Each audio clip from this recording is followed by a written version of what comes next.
Okay, guys. So, as you can see, it is now time to discuss the results for the Engineer Monkey as a whole. As last video, we finished off with the XXXL trap, the Mega Balloon trap. So, let's just jump right in. As usual, kind of comparing the results, look at efficiencies, better cross paths, and comparing it to other towers. In case you've made it this far without watching a review, so there we go. So let's see. So the 000 space pinks, group yellows, 10 through 16. So pretty good for a base tower for 450 bucks. So very efficient. That is good. Now, going up a tier. So you're adding sentry guns. Goes from pinks to leads, yellows to blacks, plus 11 to 10 rounds, which is awesome for $500. So its efficiency is still really awesome. For a first tier, that's really good, which is nice. 200 goes from lead to rainbow, blacks to purples, plus 6 to 5 rounds for 400 bucks. So not quite as good, but still really good. Because efficiency of 50 and 43 is better than some base towers. So yes, this is definitely a very spammable thing. Next, 300. So rainbows to ceramics, then purples to leads. So it keeps going up. It plus 9 to 6 rounds for what?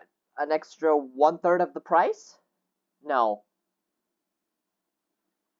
For an extra half of the price, but it makes like a 1/3 total. Anyway, basically the efficiency is still almost the same. It's 50 for a third tier. That's awesome. Okay. Fourth tier, Moab's all the way, and then plus 14 to 15. But you do more than double it. But still, for a fourth tier, under 100 is awesome. Honestly, this is probably one of the more efficient fourth tiers in the game. So really, honestly, Sentry Experts, they could be worth spamming down. Honestly. Sentry Champion, though, is not quite as great. Still good, don't get me wrong, but like, ZOMG, so from BFBs to B80s, more or less. 76 or 87. And for a $30-ish thousand tower, having an efficiency of 400 is good. It's very solid. So yeah, no, even Sentry Champion is really quite efficient to go for. Though you can only have one T5, so you can't stack Sentry Champions, but Sentry Champions mixed with a bunch of Sentry Experts could be the way to go. It's definitely a promising tower for sure. So middle path. So we go pinks to pinks, yellows to pinks. So barely anything, honestly. But plus 3 to 2 rounds. It's still cheaper though. So it's efficient, but not quite as efficient as the top path already, which is saying something. But I mean, this is the Ultra Boost path, so this like I said in the videos, this is not meant to be a popping based tower. It's supposed to be a super buff tower. So of course it's definitely not gonna do as well, but I think it does fairly okay for a tower that's not meant to pop balloons. 200, same thing all across the board because it's deconstruction and that only affects mob class balloons, so it doesn't help him on round 15 or something like that. So it's a $350 of extra price for, as of right now, nothing. So obviously the efficiency is gonna start going way up. Third tier, same thing again for cleansing foam, which is a little disappointing. Another $800 for nothing right now, which makes the efficiency go way up again. But it's still at like 100 or so. It is not completely outrageous. It's just not great. Fourth tier, so that's like the overclock. It goes all the way to lead balloons, basically, with the ability. Plus 2 to 7 rounds. But it is super expensive. You're almost multiplying it by 10, which is bonkers. And so, of course, that just drastically increases the efficiency. Or, I guess, decreases the efficiency, so, like, increases the money. All the way to, about maybe $800 per round, basically, which is Not great at all for a 4th tier.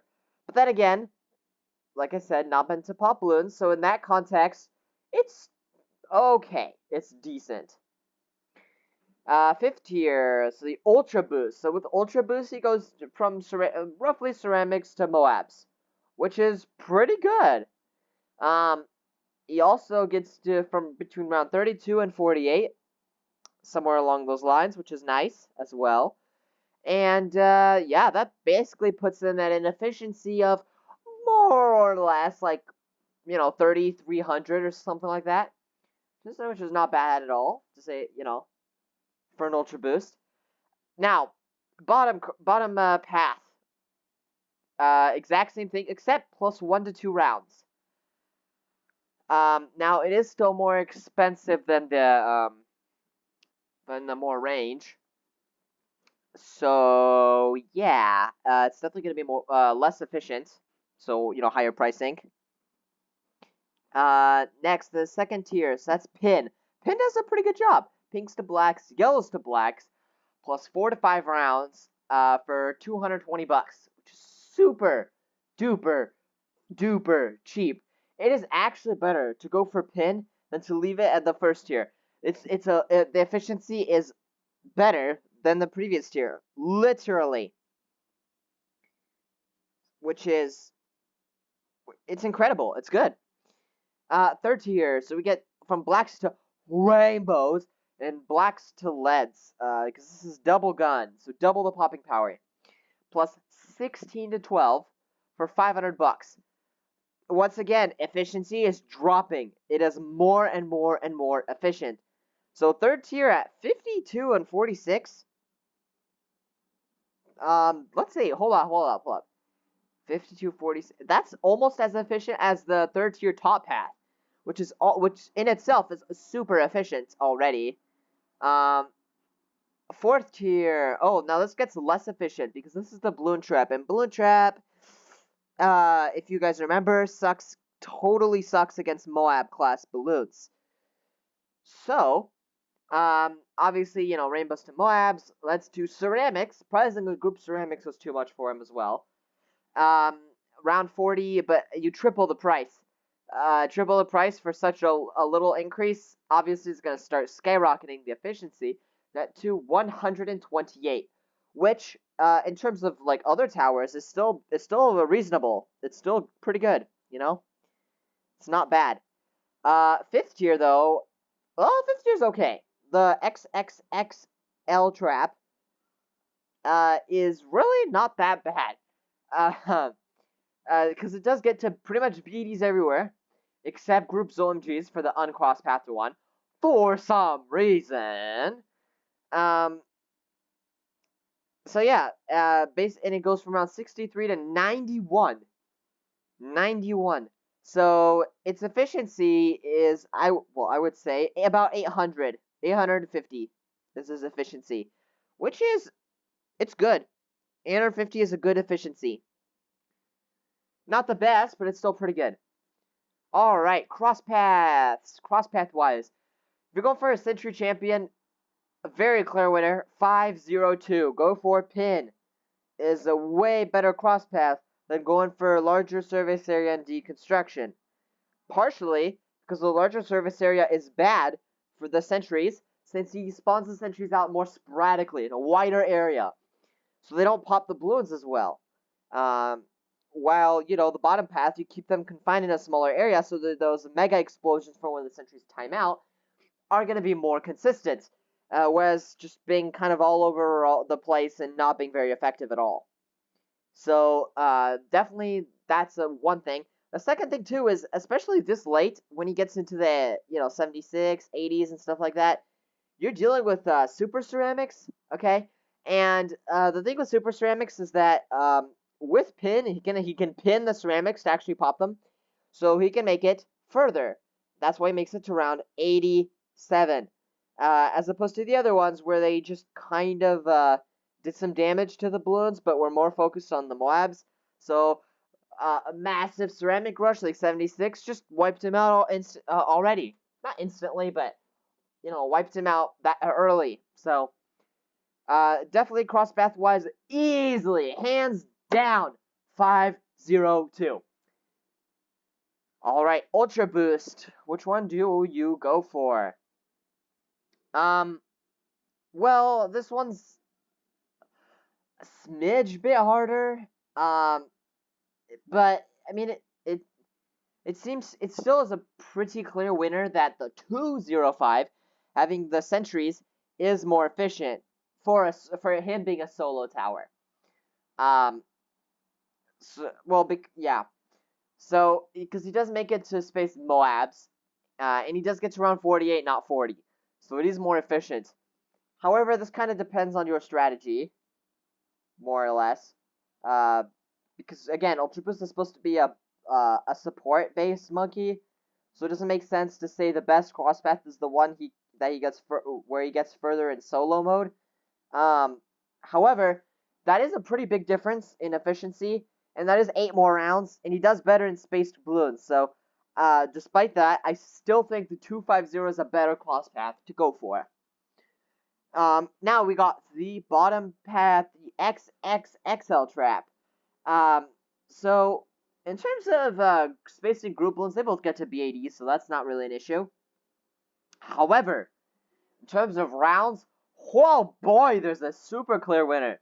You have be either sentries in addition to your balloon trap, or you can micro your balloon trap wherever you want. And clearly, microing your balloon trap is hands down the best thing ever for this tower, because I mean, honestly, getting almost 30 rounds further is bonkers. But on top of that, it's almost $1,000 cheaper than to go for the top cross path. And I mean, you can see it in the efficiency. This one's at like 650. Everything else is at almost 950. So very clear winner here. 025 for your XXXL trap. Don't go for the sentries on it. It's just not worth it. On top of just like the game related things, like it just provides clutter and all that stuff. The 025 does not have that, so it's pretty clear which one you should go for. Yeah. All right. Now that being said, it is time to compare it to other towers. So let's see efficiencies. So this is what, like 450, 450, 3300. Okay, 450, 3K, 1K. I'm gonna do that. Oh, come on. There we go. So 450, 3K, 1K.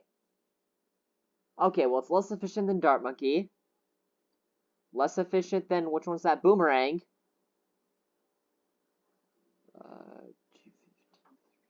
Oh. Well, it's still less efficient than Bomb Shooter. Less efficient than Tack Shooter.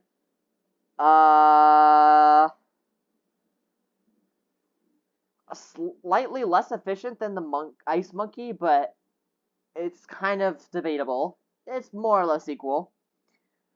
Glue Gunner, it's less efficient than the Glue Gunner. So it's basically less efficient than all the primary monkeys. Got it. Okay. Less efficient than Sniper. Less efficient than Submarine. Less efficient than Buccaneer. Buccaneer is highly efficient, so I guess that makes sense. It's less efficient than the Monkey Ace.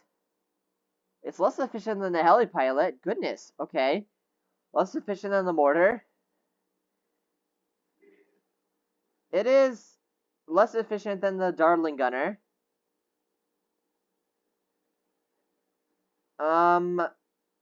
It is less efficient than the Spike Factory. Goodness.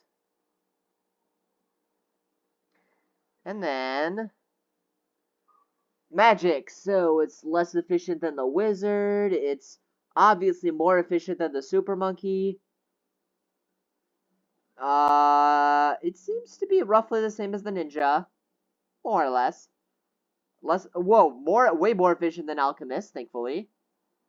And then less efficient than Druid.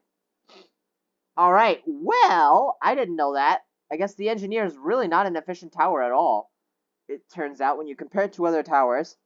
Because it's, like I said, less efficient than, like, almost everything else.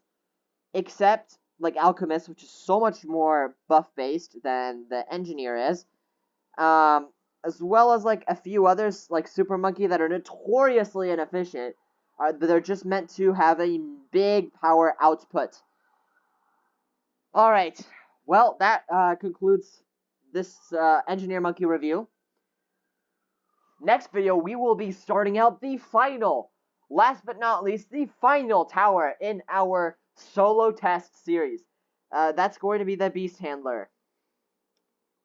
So I still have yet to figure out whether I want to do a just like minimum Beast Handler thing, or if I want to compare, base to max.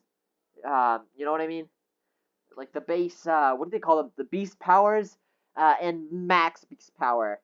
I think I'm gonna do them both. So it's gonna be like an ability almost. So in parentheses, I'm gonna put the minimum beast and maximum beast power. And see if that makes a difference. All right. Well, that being said, I hope you guys enjoyed this. If you did, stay tuned for the Beast Handler because that's going to be crazy. The Beast Handler is probably one of the most underused towers in BTD6. So I think it's going to be interesting to see the results. Because, to be honest, I never used Beast Handler either, so it's going to be quite a revelation for me to see his performance, whether good or bad.